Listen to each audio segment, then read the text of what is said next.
Agora são 8 horas e 54 minutos. Daqui a pouco falamos de melanoma, é o cancro de pele mais grave e que mais mata.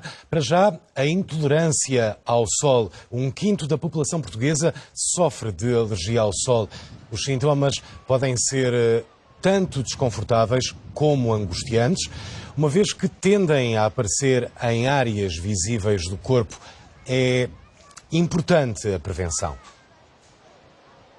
Tema para a conversa com o meu próximo convidado, Rui Tavares Belo, médico dermatologista. Olá, doutor, muito bom dia. Quais são os sintomas da alergia ao sol? Basicamente são o aparecer erupções na pele, lesões na pele, normalmente nas zonas que foram expostas à luz e que se pode acompanhar de muito prurido, comichão ou mesmo sensação de dor. Daí esse desconforto que as pessoas sentem? Um desconforto, por vezes, extremo, que leva as pessoas a não poderem dormir, a terem que interromper as férias e mesmo a terem que adiar as férias. A alergia pode aparecer de um momento para o outro? Pode aparecer, quer dizer, com exceção de algumas situações que são situações genéticas, em que existe uma sensibilidade muito forte à luz desde o início da vida, estas formas de alergia surgem quase sempre na segunda, terceira década de vida, portanto, entre os 20 e 30 anos.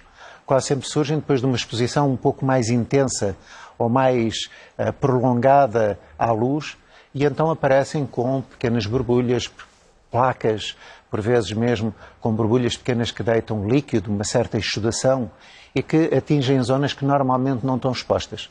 E a alergia pode depois desaparecer?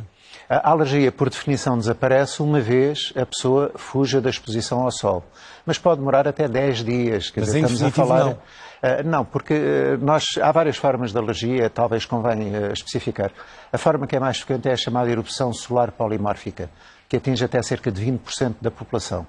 E então essa aparece entre os 20 e 30 anos e depois o que acontece é que todos os anos aparece no início da exposição solar, quase sempre no fim da primavera ou no início do verão, e então vai agravando de ano para ano e ao longo de 10, 15 anos vai aparecendo regularmente, sempre antes no início da exposição solar, e depois há uma determinada altura que, como se houvesse uma habituação, o organismo deixa de ter o problema.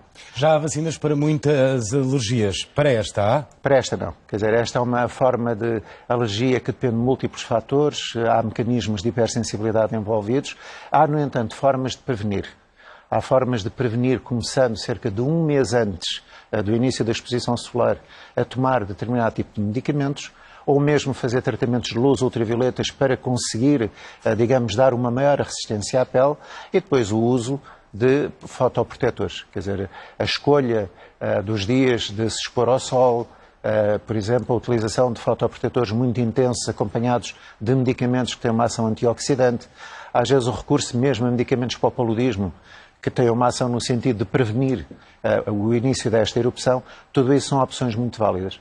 O que é muito característico desta situação específica, a tal erupção solar polimórfica, é que realmente é massacrante. Quer dizer, a partir do momento que surge a erupção, as pessoas não se sentem bem em situação nenhuma por causa do prurido, do mal-estar, do ardor. As pessoas têm dificuldades em aplicar cremes, têm dificuldades em se expor ao sol, em tomar banho, de maneira que destrói completamente a perspectiva de umas férias como deve ser. Um outro aspecto, só muito rápido, é que, por vezes, estas formas consideradas de alergia são erroneamente diagnosticadas como tal.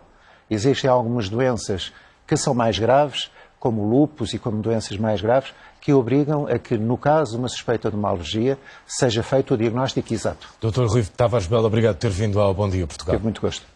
Agora, o Minuto Verde.